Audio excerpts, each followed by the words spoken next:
అందరికి నమస్కారం. నా పేరు డాక్టర్ మహేష్ బాండా. ఇవాళ మనం ఇండియన్ పేపర్ లీక్ గురించి మాట్లాడుకుందాం.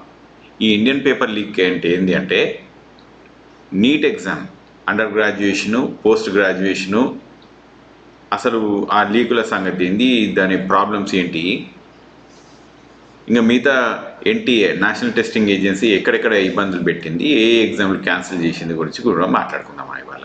సో నీట్ ఎగ్జామినేషన్ ఇంకా అందరు చూస్తుందే, అందరు మాట్లాడుతుందే, చాలా టాపిక్స్ వచ్చినాయి. నేను కూడా దీనిపైన చాలా వీడియోస్ కూడా చేసినాను. ఇవాళ కొన్ని కాన్సెప్ట్స్ చూస్తే ప్రజలారా అసలు మనం ఇది ఎందుకు క్యాన్సిల్ చేయాల్సి వచ్చింది, ఎందుకు క్యాన్సిల్ చేయాలని చెప్పి జనాలంతా పట్టుబడుతున్నట్టే మీకు కొన్ని రీజన్స్ చూపిస్తాను చూడండి ఇవాళ. So look at this. NEET exams actually ఇక ఈసారి 67 మంది ఫస్ట్ ర్యాంకు, 67 మంది. ఇది ఎప్పుడన్నా పాసిబులా? ఆ స్కోర్ ఎంత? 720 అవుట్ ఆఫ్ 720, అంటే 100% స్కోరింగ్. ఇది ఏం స్కోరింగ్, ఇది ఏం లెక్క? తర్వాత ఏదో యాడ్లు నంబర్లు ఏదో యాడ్ అని చేసేసినాం అని చెప్పి ఇష్టం వచ్చిన నంబర్స్ ర్యాంక్ మార్కులు వచ్చేసినాయి. ఇట్లా దీంట్లో చాలా ప్రాబ్లమ్స్ వచ్చేసి ఈ ఎగ్జామ్ క్యాన్సిల్ చేయాలని చెప్పి టాపిక్ వచ్చింది. దీన్ని సిబిఐ ఎంక్వైరీ తీసుకుపోవాలి, ఈ ఎగ్జామ్ ఎగ్జామ్ పెట్టాలి అని ఇట్లా మనకు టాపిక్స్ వచ్చేసినాయి. అయితే ఈ టాపిక్స్ మనకి ఇట్లా వస్తూ ఉంటాయి ప్రజలారా. 1 second, I will show you one more thing. చూడండి ప్రజలారా, ఇవి ఏంటంటే కొన్ని ఎగ్జామ్ సెంటర్లో, ఒక హర్యానాలో ఉన్న ఎగ్జామ్ సెంటర్లో ఒక 8 మెంబర్స్కి 720 అవుట్ ఆఫ్ 720.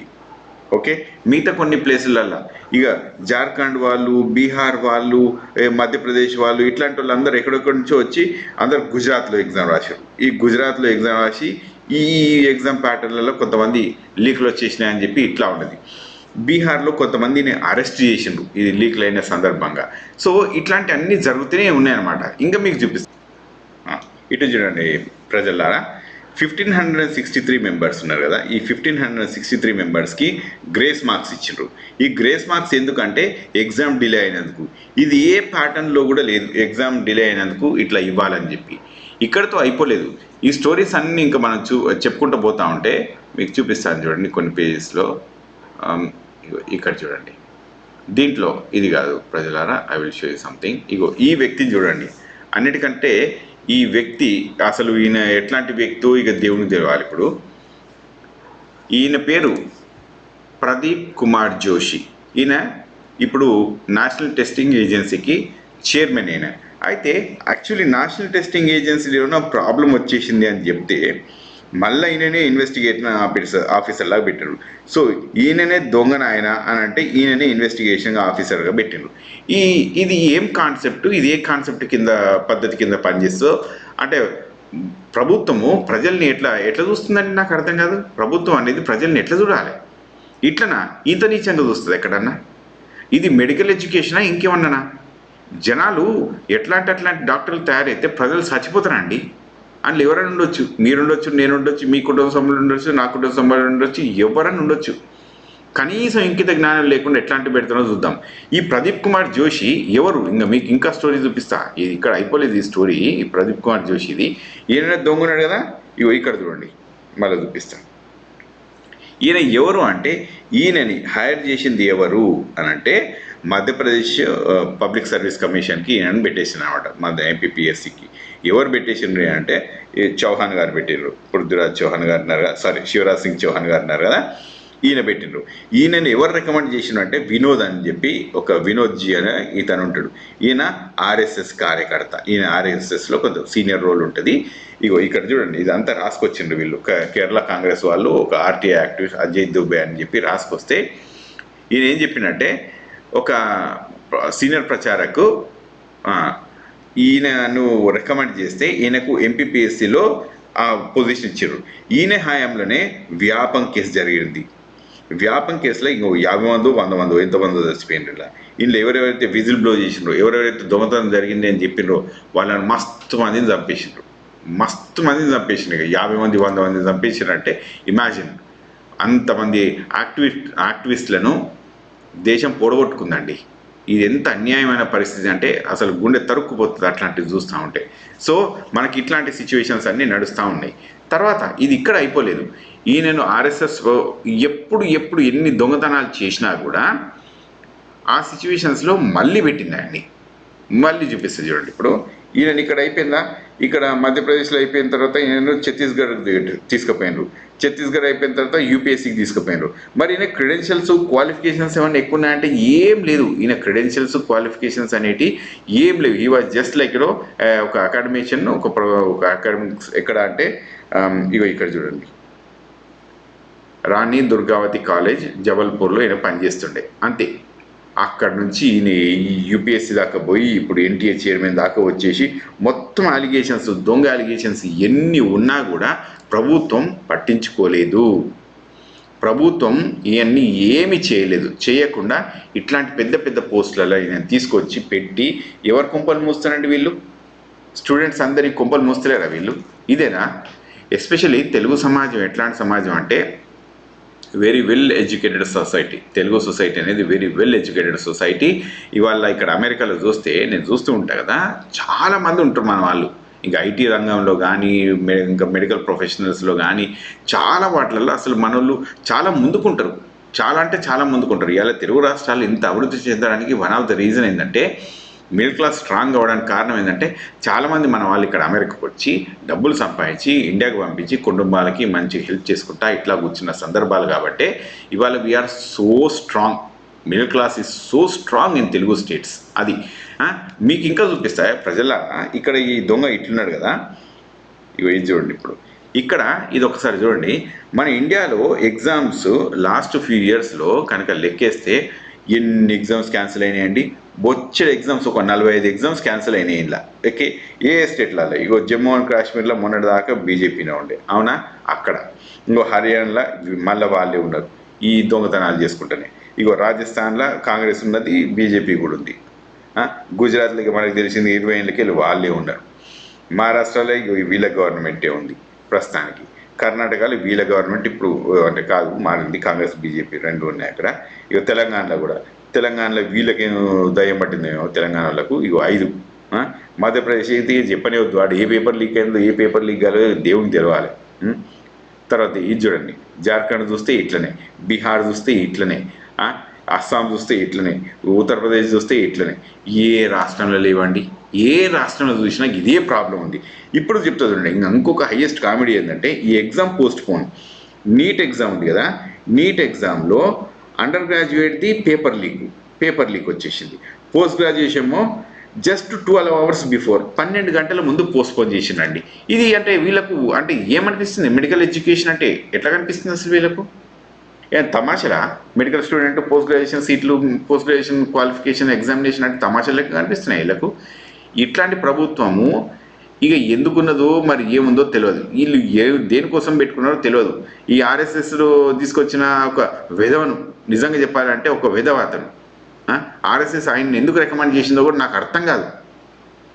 అట్లాంటి విధవల్ని ప్రమోట్ చేసి దేశం మీదకి వదిలితే under graduation, post graduation medical కాలేజీలు, నెట్ ఎగ్జామ్స్, ఏది యూజీసీది, సిఎస్ఐఆర్, ఇంకొక ఎగ్జామ్, ఇవన్నీ ఏంటి?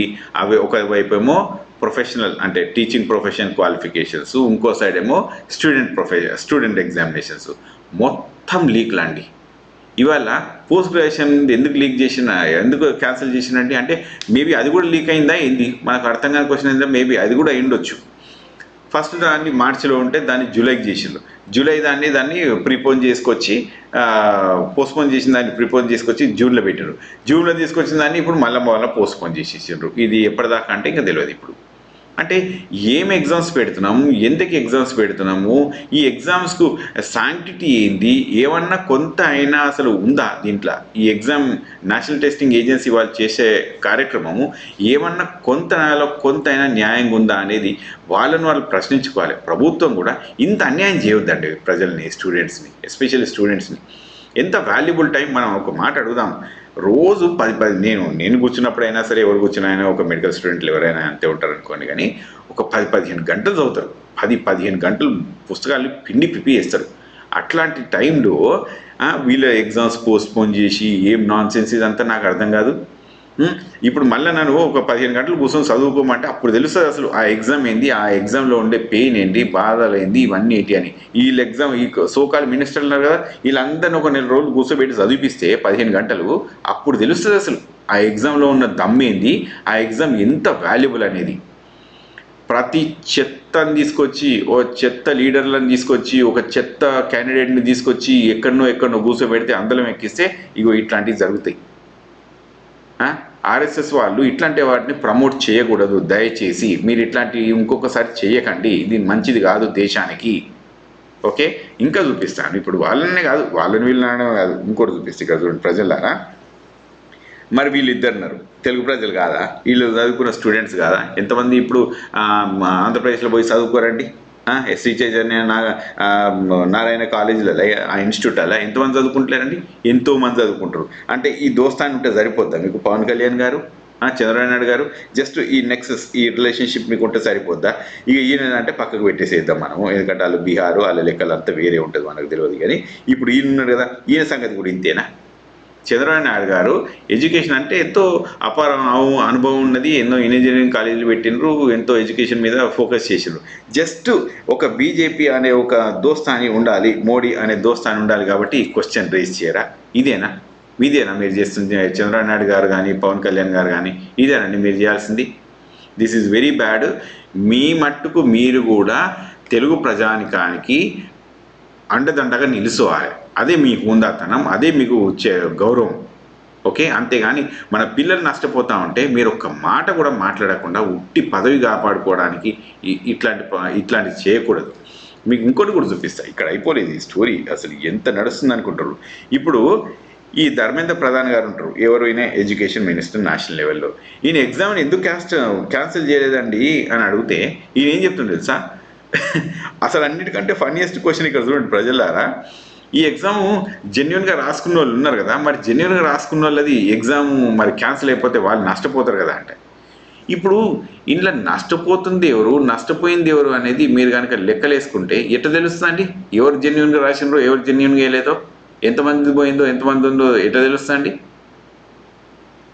పాయింట్ 1, ఎగ్జామ్ అనేది రీ ఎగ్జామ్ పెట్టాలి. పాయింట్ 2, దీని మీద తప్పకుండా సిబిఐ ఎంక్వైరీ చేసి ఇమ్మీడియట్గా దొంగల్ని దొరకబట్టాలి. వితిన్ 1 వీక్లో దొరకబట్టాలి దొంగల్ని. నెంబర్ 3, పాత కౌన్సిలింగ్ అది ఉన్నది కదా, దాన్ని క్యాన్సిల్ చేయాలి. ఎట్లా ఇవన్నీ చేయకుండా 8వ తారీఖు ఆఫ్ జూలై నాడు సుప్రీంకోర్టు మీదకి ఇది మళ్ళా హియరింగ్ కోసం వస్తుంది ఈ రీ ఎగ్జామ్ అనేది. తప్పకుండా నాకు తెలిసి సుప్రీంకోర్టు దీన్ని క్యాన్సిల్ చేస్తుంది, ప్రజల తరఫున నిలుచుంటుంది, ప్రజల కోసం పోరాడుతుంది. అంతవరకు మనవంతు ప్రయత్నం కూడా మనం చేద్దాము. యాజ్ పేరెంట్స్ లాగా కానీ, as well wishers of the nation కానీ, యాజ్ పేట్రియాట్స్ లాగా కానీ మనం అంతా దేశం కోసం నిలుచోవాలి. విద్య అనేది మన అందరి ప్రాథమిక హక్కు. ఆ హక్కును దొంగ చేతులకు పోనివ్వకూడదు. ఎట్లాంటి దొంగతనాన్ని మనం ఎంకరేజ్ చేయకూడదు. ఇవాళ దొంగ డాక్టర్లు వెళ్తే, దొంగ ఇంజనీర్లు వెళ్తే, దొంగ ఐఏఎస్లు వెళ్తే రేపు పొద్దున ఏమవుతుంది? మొత్తం అన్యాయమే జరిగిపోద్ది. కనుక జనాలారా, please come forward and open up your mic and దీన్ని షేర్ చేయండి వీలైతే, లేకుంటే ప్రధానమంత్రి మోడీ గారికి, లేకుంటే ఎడ్యుకేషన్ మినిస్టర్ ధర్మేంద్ర ప్రధాన్ గారికి, లేకుంటే మన ముఖ్యమంత్రులకు, లేకుంటే అపోజిషన్ లీడర్లకు, ఎవరికంటే వాళ్ళకు మీకు తోచిన విధంగా ఇది ఏది న్యాయము, ఇది ఏది అన్యాయం అనేది ఒకసారి తీసి పెట్టండి. మీ ఆలోచన విధానాన్ని అందరికి షేర్ చేయండి. సుప్రీంకోర్టుకు కూడా మెసేజ్ రాయండి. Okay, thank you very much. మళ్ళీ నెక్స్ట్ వీడియోలో కలుద్దాం మనం.